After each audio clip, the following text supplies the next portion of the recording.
Людмила Ивановна не любила праздники и выходные. В Рождество и новогоднюю ночь она в последние несколько лет была одна. Женщина налила чашку чая и села за пустой стол. С мужем давно развелась, а единственный сын Вадик погиб в Афганистане на чужой, никому не нужной войне. Родила Людмила его рано, в 18 лет. Когда Вадик погиб, ему тоже было 18, совсем еще мальчишка. С тех пор прошло 10 лет. Поначалу было очень тяжело, мать никак не могла с этим смириться. По ночам ей снился сын, как будто она открывает дверь, а там Вадик, живой стоит. Долго она еще вздрагивала от телефонных звонков и стуков в дверь. Жить не хотелось, только работа спасала, но воспоминания ее не отпускали. Женщина прошла в комнату, включила телевизор и села в кресло. Новогодние рекламы и поздравления мелькали на экране. Там все были счастливы. Мальчик, похожий на ее маленького Вадика, обнимал маму. По щеке женщины покатилась слеза. Проклятая война отняла у нее все ребенка, счастье и радость. Не осталось ни желаний, ни надежд. А ведь ей всего 46 лет. Каждый Новый год был похож на предыдущий. Она по-прежнему делала традиционный салат оливье и селедку под шубой. Воздух наполнялся ароматом мандаринов. Так, они вместе с сыном всегда встречали Новый год. Сердце жалось, ей захотелось сейчас быть рядом с ним, неважно где, на этом свете или на том. Людмила Ивановна выключила телевизор, встала и выглянула в окно.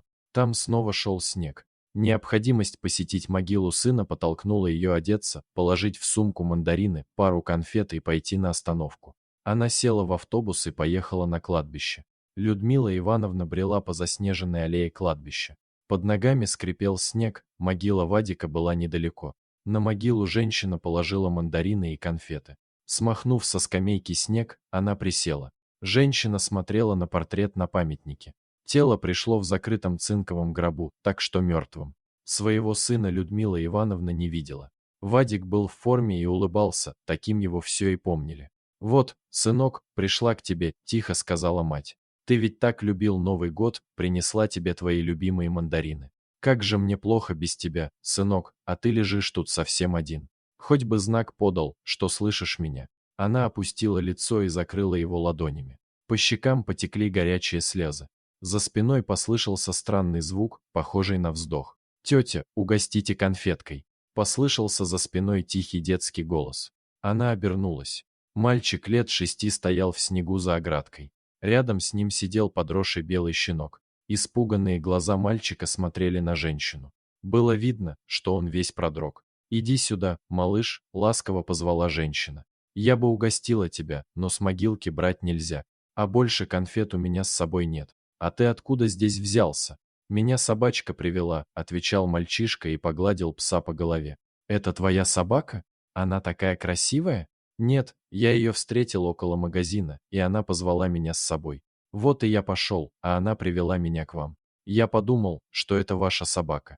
Вадик когда-то тоже мечтал о собаке, но Людмила Ивановна тогда была против, считала это хлопотным. Но сейчас взяла бы хоть 10 собак, лишь бы сын был жив. Песик увидел слезы на ее глазах, заскулил, подошел к женщине и уткнулся носом в ее ладони. Людмила Ивановна погладила его, сердце щемило от жалости. «Тетя, мне кажется, что он бездомный, возьмите его себе, а то на улице так холодно», — попросил мальчик. «А где твой дом?» — спросила женщина. «Вон там», — и мальчик показал в сторону маленьких деревянных домов. «Мама с дядей Степой пьяная спит. Дома кушать нечего, вот я и пошел к магазину. Может, хоть хлебушка кто-нибудь даст». «Господи, да как же так?» – удивилась Людмила Ивановна. «Пойдешь ко мне в гости? У меня салат есть и конфеты с мандаринами, только маму твою предупредим». Мальчик закивал головой. «А собачку возьмем?» «Ну, конечно. Куда же мы теперь без него? А зовут-то тебя как?» – спросила женщина. «Димка. Вообще-то полное имя Вадим, но мама зовет меня Димкой». Людмила Ивановна чуть не потеряла сознание. Она не могла в это поверить. В доме было холодно и пахло плесенью, кругом были пустые бутылки и какие-то тряпки. На кровати лежали два тела, до которых минут 15 Людмила Ивановна пыталась тщетно достучаться. «Они теперь до утра не проснутся», — сказал Димка, крепко сжимая теплую ладонь женщины. «А мы им записку напишем», и Людмила Ивановна достала с сумки блокнот и ручку. Написав на листке адрес и домашний телефон, она положила записку на стол. «Ну вот, теперь смело можно отправляться в гости», сообщила она мальчику и его другу, белому песику. Щенок поднял на нее умные глаза и вильнул хвостом. Мальчик уплетал салат, пил чай с конфетами и весь вечер смотрел мультфильмы. Сытый песик лежал на новом, шитом для него коврике. Прошла новогодняя ночь, а за мальчиком так никто и не пришел. Обеспокоенная женщина решила съездить к матери мальчика. Отвезти ребенка в холодный дом, чтобы он опять скитался и попрошайничал, она не могла. Подъехав к дому, она столкнулась с участковым. Оказалось, что ночью мать Димки вместе с сожителем угорели в доме, рано закрыли заслонку в печи. Участковый сообщил, что видел записку и как раз собирался навестить женщину, которая забрала мальчика к себе. «Вы кто ему будете?» – поинтересовался полицейский, записывая паспортные данные. «Крестная мама», – не задумываясь, ответила Людмила Ивановна. «Хорошо, пусть парнишка пока поживет у вас, потом с вами свяжутся». Как объяснить мальчику, что случилось с его мамой, она не знала. Решила пока ничего не говорить. А пока она придумала историю, что мама срочно уехала и попросила Людмилу Ивановну, чтобы Димка пожил пока у нее. «Я тебе с песиком комнату отдельную приготовила. А как мы собаку назовем, а то он у нас все пес». «Да пес?» – спросила женщина. «Оливье», – уверенно сказал Димка. Людмила без особого труда оформила опеку над Димкой, а потом и окончательно его усыновила.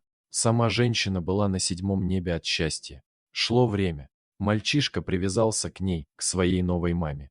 Видимо, он без всяких слов и объяснений все понял то, что случилось с его матерью. Он не ждал ее. Такие дети очень быстро взрослеют. Прошел год. Людмила Ивановна обернулась к могиле, когда уходила с кладбища. С портрета, улыбаясь, смотрел сын. «Спасибо, Вадик, за рождественский подарок», – произнесла она. «Теперь я точно знаю, что ты меня слышишь». Дорогие зрители, если вам понравилось это видео, то ставьте лайк и подписывайтесь на наш канал. До свидания.